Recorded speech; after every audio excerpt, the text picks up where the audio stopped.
ஒரு படம் எடுத்து அடுத்த படம் எடுக்கிறேன். இந்த பரவசண்ட படம் எடுத்தேன், இந்த நெல்லை பாய்ஸ் படம் எடுத்தேன், ப்ரொடியூசர் கவுன்சில் இருக்கிறேன், 1.5 கோடி ரூபா பட்ஜெட்டில் எடுத்தேன், இதே இடத்துல ஆடியோ லான்ச் பண்ணேன். இப்போ வரைக்கும் அந்த படம் சர்டிஃபிகேட் ரிலீஸ் பண்ண முடியல, போராடிட்டு இருக்கேன். 0 கிரெடிட், ஃபுல் அமௌண்ட் கேஷ் வச்சு படுத்துருக்கோம். பண்ண முடியல, பிஸ்னஸ் பண்ண முடியல, ரிலீஸ் பண்ண முடியல, எங்கே போய் முறையிட முடியும்? ஒரே ஒரு விஷயம் சொல்லிக்கிறாங்க, இந்த ப்ரொடியூசர் கவுன்சில் இப்போ அந்த நிர்வாகத்தின் மூலமாக வந்து நான் உள்ளே வந்ததுனால இங்கே எனக்கு ஒரு அழைப்பு கொடுத்துருக்காங்கன்னு பார்க்குறீங்க இல்லையா? இந்த தயாரிப்பாளர்கள் சங்கத்தில் ஒரு நிர்வாகியாக போட்டிக்கிட்டு கடந்த பிப்ரவரி 22 ஜெயிச்சதுக்கு வெக்கப்படுறேன், தலை குனிகிறேன், ஓப்பனாக சொல்கிறேன். கேவலமாக இருக்குது. இத்தனை தயாரிப்பாளர்கள் நம்பி ஓட்டு போட்டிருக்காங்களே, நம்மளால ஒன்றும் செய்ய முடியலன்னு. நான் என்ன பண்ண முடியும்? நான் ஒரு சாதாரண ஒரு செயற்கை உறுப்பினர், நிர்வாகம் இருக்கு, நிர்வாகத்தை நான் குறை சொல்ல விரும்பல. ஏன்னா அப்புறம் அதுக்கு நான் பல பிரச்சனைகளை சந்திக்கணும். சரிங்களா? அதனால வந்து இருக்கடம் தெரியாமல் இருக்க என்னால் முடியல. என் மனசு அவ்வளோ கஷ்டப்படுது. எதுக்காக போராடணும்? எத்தனை வருஷம் என்ன வியாபாரம் இருக்கீங்க? ஒன்றுமே இல்லை. நீங்கள் பாருங்க, கடந்த ஒரு 3 மாசத்தை எடுத்துட்டீங்கன்னா ஒரு படம் ஓடி இருக்கும். கருப்பு படம் ஓடி இருக்கா? ஓடி இருக்குப்பா. எத்தனை கோடி? நல்லா, இது இவ்வளோ பெரிய பிஸ்னஸ் ஆயிருக்கான். ஓகே. அதுக்கப்புறம் ஏதாவது ஒரு சிறு முதலீடு படத்துக்களை சொல்லுங்க, போட்ட பணம் வந்திருக்கான்னு பாருங்க. தியேட்டரில் ரிலீஸ் பண்ற அந்த கண்டென்ட்டுக்கான சார்ஜஸ் கொடுக்குறோம் பாருங்க, கியூபோ, யூஎஃப்ஓ, டிஎஸ்ஆர்னு சொல்லி, அந்த சார்ஜஸ் கூட வராது தயாரிப்பாளர்களுக்கு. வேற எப்படி அந்த வருவாய் ஈட்டுவாங்க? ஹிந்தி பிசினஸ் ஃபுல்லாக மூடிட்டாங்க, க்ளோஸ்டு. வேற என்ன இருக்கு? FMS closed. யூடியூப் சேனல் இருக்கா? அது மட்டும்தாங்க இருக்கு, ஒரு 1 லட்சம் 2 லட்சத்துக்கு. வேற என்ன இருக்கு வியாபாரம்? OTT closed. ஷேர் வேணா கூட பண்ணித்தரேன் நான். எந்த வழிமுறைகளில் இன்னைக்கு வந்து திரைப்படங்கள் வந்து விநியோகம் செய்ய முடியும், தொழில் ரீதியாக நம்ம பார்க்குறோம், வருவாய் ஈட்ட முடியும்? எதுவுமே கிடையாதுங்க. ஒவ்வொரு மேடையிலையும் நம்ம வாய்க்கு பேசிக்கலாம், பெருமைக்கு பேசிக்கலாம். வஞ்சி படம் வெற்றி அடையணும் தான், இல்லைன்னு இல்லை, அது மிகப்பெரிய வெற்றி அடையணும். அது கடுமையான உழைப்பை வெளிப்படுத்திருக்காங்க. எவ்வளவு கஷ்டப்பட்டிருப்பாங்க, எத்தனை இடங்களுக்கு அலைஞ்சிருப்பாங்க, ஒவ்வொரு இடத்துலையும் பேரம் பேசியிருப்பாங்க. ஒரு 2000 ரூபாயா, ஒரு 1000 ரூபாய் வச்சுக்கோங்களேன். ஆனா வந்து இங்க பினான்ஸ் பண்ணக்கூடிய பெரிய முதலைகள் இருக்கு பாருங்க, 20 கோடி பட்ஜெட்ல ஒரு படத்தை ஆரம்பிச்சு 30 கோடி கடனை வாங்கி ரிலீஸ் பண்ற முதல் நாளைக்கு முன்னாடி வந்து பஞ்சாயத்துல உட்காருவாங்க. அந்த 10 கோடி எடுத்துட்டு ப்ரொடியூசர் போயிடுவார், 20 கோடி தான் படம் பண்ணியிருப்பார். அவங்க வாழுவாங்க, இன்னைக்கு வாழ்ந்துட்டு தான் இருக்கிறாங்க. ஆனா இது போன்ற சிறு முதலீடு தயாரிப்பாளர்களுக்கும் படம் எடுப்பதற்கும் யாரும் பணம் கொடுக்க தயாரா இல்லை. அவங்க வாங்கியிருப்பாங்க எங்க தெரியுங்களா?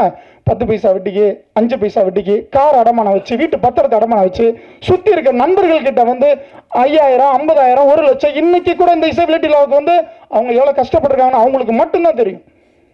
ஏன்னா இங்க முதலீடு அப்படிங்கிறது வந்து அந்த தயாரிப்பாளர் முதலீடு முன்னுதாரணமா பண்றாங்க இல்லையா, அவங்களுக்கு வந்து வெளியில இருந்து பினான்ஸ் பண்றதுக்கு இண்டஸ்ட்ரியில் யாரும் கிடையாது. பெரிய தயாரிப்பாளர்களாக கருதப்படக்கூடியவர்களுக்கு மட்டும்தான் அந்த பினான்ஸ்ங்கிறது வந்து இன்வெஸ்ட்மெண்ட் பண்ணிட்டு இருக்காங்க. எங்க மலையாளத்துல இருந்து நிறைய பேர் வந்து இங்க வின் பண்ணிருக்காங்க. எம்எஸ் விஸ்வநாதன், கேஜே யேசுதாஸ், சித்ரா, நிறைய பேர் இருக்காங்க. ஸோ அதனால யூ டோன்ட் வரி, நீங்களும் அந்த மார்க்கபிள்ல போகணுன்றது தான் என்னுடைய ஆசை. ஸோ தமிழ்நாடு மட்டும் வந்தாரே வாழ வைக்கும். ஆனால் வெளியில மாநிலங்கள் அப்படி எப்படி பண்றாங்க நமக்கு தெரியல. ஆனால் தமிழ்நாடு மட்டும் சார் வந்தாரை வாழ வைத்து அவர்களை சிறப்பாக பெரிய அளவுக்கு கொண்டு போய் சேர்க்கறது இந்த தமிழ்நாடு தான். ஸோ ஆமாம், அழைக்கும். So don't worry Sathish, you have done very good job. Union member ஆயிட்டீங்களா? அதுதான் தப்பு, உடனே ஆகணும். தமிழ் படம் பண்ணியிருக்கீங்க, மெம்பர் ஆகணும். ஓகே, நாளைக்கு வந்து ஆயிடுங்க. அந்த சிங்கர்ஸ்லாம் நீங்கள்லாம் பாடியிருக்கீங்க, கவிஞர் எல்லாருக்கும் வாழ்த்துக்கள் தெரிவிச்சுக்கிறேன். வஞ்சி வஞ்சி வஞ்சி, சூப்பரான டைட்டில். வஞ்சி வந்து பெண் இருக்கும்போது இளமையா இருப்பாங்க, அழகா இருப்பாங்க. ஆனா அதே வஞ்சி வந்து வயது ஆக ஆக ஆக வந்து நம்மளை அரவணைத்து, நமக்கு அன்பு கொடுத்து, நம்மளை பாசமாக இந்த உலகத்துக்கு எப்படி நடந்துக்கணும் என்றத தந்தையை விட ஒரு பெண் தான் சொல்லி கொடுக்குறாங்க நம்மள. அதுல எந்த விதமான மாற்று கருத்து இல்லை. அந்த வஞ்சின்ற டைட்டில் வந்து ரொம்ப அழகா அவங்க செலக்ட் பண்ணியிருக்காங்க. ஸோ அந்த அந்த கான்செப்டுக்கு என்னுடைய நன்றியை தெரிவிச்சுக்கிறேன். எப்படி ஒரு வஞ்சி என்பது எப்படி காதலியா இருப்பா ஒரு காலகட்டத்தில், அதுக்கப்புறம் வந்து ஒரு காலகட்டத்தில் அக்காவா மாறிடுவாங்க, ஒரு காலகட்டத்தில் வந்து மனைவியா இருப்பாங்க, ஒரு காலகட்டத்தில் மகளா ஆயிடுவாங்க, ஒரு காலகட்டத்தில் பாட்டி ஆயிடுவாங்க, அப்புறம் மூப்பாட்டியாவும் ஆயிடுவாங்க. ஸோ பெண் இல்லாமல் எந்த மனிதனும் பிறப்பதே இல்லை. ஸோ இந்த பெண் என்ப ஒரு அழகான ஒரு படைப்பை நமக்கு கடவுள் கொடுத்திருக்கார். அதுக்கு நம்ம நன்றி சொல்லணும். அந்த ஒரு பெண் என்பது வந்து சாதாரண ஒரு வார்த்தை, ஆனால் வஞ்சி என்பதை வந்து ஒரு இலக்கணத்தோட செஞ்சு வச்சிருக்காங்க. அதுக்கு வாழ்த்துக்கள் தெரிவிச்சுக்கிறேன். அதுவும் இல்லாமல் பெண்களுக்கு போன ஆட்சியில் எந்த பாதுகாப்பும் இல்லாமல் எந்த விதமான ஒரு நிறைய நம்ம நியூஸ்ல படிச்சிருப்போம், பலாத்காரம், நிறைய பெண்கள் சீரழிவு, இந்த மாதிரி நிறைய பிரச்சனைகள் போன காலகட்டத்தில் போன ஆட்சியில் நடந்துச்சு.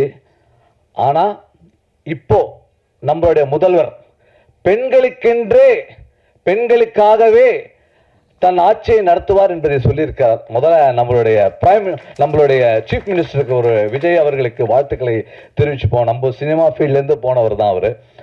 அதில் வந்து அவர் வந்து ஃபஸ்ட்டு என்ன பண்ணியிருக்காருன்னா, அந்த பெண்களுக்காக வந்து பேட்ரோல் வேனை கொடுத்துருக்காங்க ஒரு 10-15 டேஸ் முன்னாடி. அது ரொம்ப எக்ஸைட்டான ஒரு விஷயம், ரொம்ப எக்ஸைட்டான விஷயம். ஏன்னா பெண்கள் வந்து ஆண்கள் தான் வந்து பாதுகாக்கணும் கிடையாது, பெண்கள் வந்து பாதுகாக்கலாம் என்பது அவங்களுக்கும் வேன், அவங்களுக்கும் சீருடை, அவங்களுக்கும் ஒரு நல்ல திட்டங்களை செய்து இந்த ஆட்சி செய்திருக்கிறது. அதுக்கு நம்ம முதல்வர் அவர்களுக்கு நன்றியை தெரிவிச்சுப்போம்.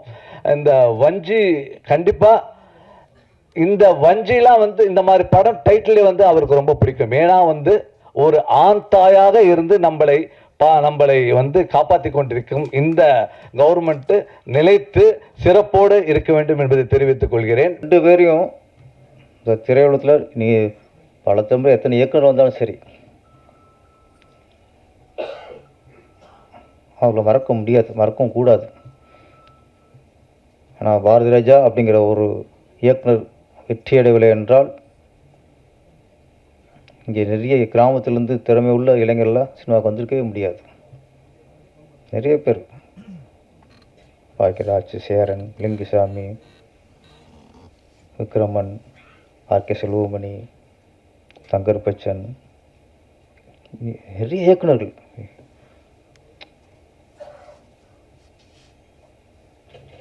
ஆமாம், பாக்கியராஜோட படங்கள்லாம் பார்க்கும்போது தான் அது யதார்த்தமான வரும்போது தான் ஓகே நம்மளும் இந்த மாதிரி படம் பண்ணி ஜெயிச்சிடலாம் ஒரு நம்பிக்கையில் வந்துச்சு. அதாவது 2 பேருடைய இழப்பு பெரிய இழப்பு. நம்ம தமிழக அரசு, தமிழக முதல்வர் விஜய் அவர்களிடம் ஒரு வேண்டுகோள் தான். நிறைய கோரிக்கைகள் வைப்பாங்க. ஒரு சினிமாக்காரனா எங்களோட கோரிக்கைகள், இயக்குனர் அப்படின்னாலே இயக்குனர் இமயம் தான். எல்லாருக்கும் இயக்குனர் பாரதி தான் ஞாபகத்துக்கு வரும். அதே மாதிரி திரைக்கதை அப்படின்னாலே அது பாக்கியராஜ் தான் ஞாபகத்துக்கு வரும். காலங்காலமாக அது பதிந்து போன ஒன்று. அது வருங்காலங்களில் தமிழக அரசு சார்பாக விருது வழங்கும்போது சிறந்த இயக்குனருக்கான விருது அது பாரதி ராஜா விருதாக இருக்க வேண்டும். சிறந்த கதாசிரியர் அல்லது திரைக்கதைக்கான விருது கே பாக்யராஜ் விருது ஆக இருக்க வேண்டும். இதுதான் அவருக்கு நாங்கள் காட்டும் நன்றி கடனாக இருக்கும். கதாநாயகி அம்மா எனக்கு ஸ்க்ரீனில் பார்ப்பேன், நேராக பார்த்தோன்னா எனக்கு பயங்கர அதிர்ச்சி. அது தானே இது வேறு. ஓகே ஓகே ஓகே, இது வேறு. அது பாட்டு ஆடினது யார்? அது வேறு. Okay okay okay okay. அதாவது ஹோம்லியாக இருக்கேன் பார்த்து டக்குன்னு கிளாமர் இருக்குன்னு பார்த்து நான் இந்த படத்தோட கதாநாயகி தான். அவங்களும் ஹீரோயின்ஸ் ஒரு 2 ஸ்டோரி மாதிரி தான். அது வீர பெண்மணி. பெண்ணுங்கிறது தைரியமாக இருக்கணும் அப்படிங்கிற சொல்கிறாங்க. நம்ம பொண்ணாக பிறந்தோடனே, ஒரு பொண்ணு குழந்தை பிறந்தோடனே, இப்போ ஒரு அம்மா மாதமாக இருக்காங்க, பிரசவம் ஆயிடுச்சு, கேட்பாங்க என்ன குழந்தைன்ட்டு. ஆண் குழந்தை வச்சுங்களேன் என்ன சொல்லுவாங்க? ஆம்பளை பிள்ளைன்றாங்க, ஆம்பளை பிள்ளை பிறந்துருன்றாங்க.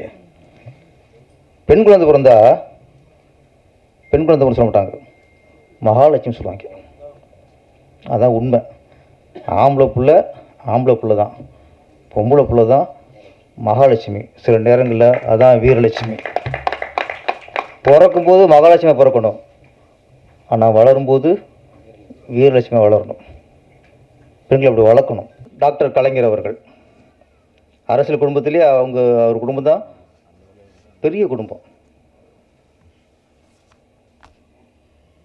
அவர் அவரோட கைது செய்ய போகிறார். அப்போ ஆளுங்கட்சியாக இருக்கவங்க ஜெயலலிதா மேடம் வீட்டுக்குள்ளே பூந்து கைது பண்ணுறாங்க. கைது பண்ணி அதிகாலையில் பார்த்தா அங்கே சென்ட்ரல் ஸ்டேஷனுக்கு அவர் வாசலில் அவர் உட்காந்துருக்கார். பெரிய அரசியல்வாதி, பலமுறை முதலமைச்சராக இருந்தவர், பெரிய குடும்பம். ஒரு பக்கம் அஞ்சா நெஞ்சன்னு சொல்கிறாங்க, ஒரு பக்கம் தளபதினு ஒருத்தர் சொல்கிறாங்க, அப்புறம் ஒருத்தர் ஹீரோ ஆக்கியிருக்காரு. அவ்வளோ பேர் இருக்காங்க, அத்தனை ஆம்பளைகள், பெரிய குடும்பம். அவர் கைது பண்ணி சென்ட்ரல் வாசல் இருக்கும்போது அவர் கூட இருந்தது அவர் பொண்ணு தான் சார், கனிமொழி அவர்கள், வீர பொண்ணு சார். நான் அந்த சில பார்க்கும்போது இன்றைக்கும் கனிமொழி அவர் மேலே எனக்கு மரியாதை வரும். ஒரு அப்பா கைது பண்ணும்போது எந்த ஆம்பளை பிள்ளையும் கூட இல்லை சார், பொம்பளை பிள்ளை கூட இருந்துச்சு. அந்த கனிமொழிக்காக கைது இருக்கும் போதில், ஏன்னா அது வீரப்பெண். அப்போ அப்பனுக்கு ஒன்று அப்படிங்கும்போது பொம்பளை பிள்ளை வந்து கூட உட்காந்துருக்கு, ஆம்பளை யாரும் காணும்ல. அதனால் நீங்கள் யாராவது பொம்பளை பிள்ளை பார்த்துருந்தா பெருமையாக போய் தூங்கிருக்க இன்னைக்கு. என்ன ஒரு நாளைக்கு அவங்களுக்கு ஒன்றா அதுக்கு வந்து நிற்கிங்க. அந்த பெருமை சொல்கிறதான் இந்த வஞ்சி. என் இனிய தமிழ் மக்களே, என் இனிய தமிழ் மக்களே என சிங்கக் குரலில் சிங்கார தமிழ்நடையில் துள்ளி குதித்து வரும் அருவி நீராய், பள்ளி குழந்தை முதல் பாக்கிடிக்கும் கிழவி வரை, பள்ளி குழந்தை முதல் பாக்கிடிக்கும் கிழவி வரை சொல்லி மாளாது உன் திரைப்பணிக்கு தீனி போட்டது நம் இயக்குனர் இமயம். உன் பெயரில் பாரதி இருந்ததால் என்னவோ உன் படங்களில் எல்லாம் பெண்களின் வீர உயிர் கொடுத்தாய். உன் பெயரில் பாரதி இருந்ததால் என்னவோ உன் படங்களில் எல்லாம் பெண்களின் வீர உயிர் கொடுத்தாய். படித்தாண்டினாலும் பத்தினி தான் என்ற வசனங்கள் உன் உடல் மண்ணில் புதைக்கும் போது என் கண்கள் குளமாகின. உன் உடல் மண்ணில் புதைக்கும் போது என் கண்கள் குளமாகின. கள்ளிப்பாலிலேயே தூக்கிலிடும் சிசுக்களை, கள்ளிப்பாலிலேயே தூக்கிலிடும் சிசுக்களை பள்ளியிலே பாடங்கற்று, கள்ளிப்பாலிலேயே தூக்கிலிடும் சிசுக்களை பள்ளியிலே பாடங்கற்று பாமரனை மாற்றிய உன் வீர சிந்தனை, பாமரனையும் மாற்றிய உன் வீர சிந்தனை எண்ணங்கள் உன் இழப்பை ஆழிப்பேரலை போல் அழவைத்து சென்று விட்டாய்.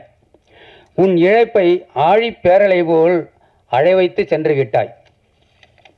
குருவையும் மிஞ்சியவன் சிஷியன், குருவையும் மிஞ்சியவன் சிஷியன் 10 முறை பார்த்தாலும் மறுமுறை பார்க்க வேண்டும் என்று, 10 முறை பார்த்தாலும் மறுமுறை பார்க்க வேண்டும் என்று கதைகளில் சூனியம் வைத்து தமிழ் மக்களை கட்டி போட்ட பாக்கியவான் பாக்கியராஜா. தமிழ் மக்களை கட்டி போட்டு பாக்கியவான் பாரதி ராஜா. பெண்ணியத்தை கண்ணியமாக கட்டி, பெண்ணியத்தை கண்ணியமாக காட்டி, பெண் நினைத்தால் மலையையும் மயில்கல்லாய் மாற்றுவாள், பெண் நினைத்தால் மலையையும் மயில்கல்லாய் மாற்றுவாள் என்று உன் படைப்புகள் தான் எங்களின் பாடங்கள். இந்த 2 ராஜாக்களும் திரையிலிருந்து இந்த உலகிலிருந்து ஓய்வெடுக்க சென்று விட்டீர். இந்த உலகிலிருந்து ஓய்வெடுக்க சென்று விட்டீர். என் மக்களை நிலைகொழிய வைத்து விட்டீர். உங்கள் ஆன்மாக்கள் சாந்தி அடையட்டும்.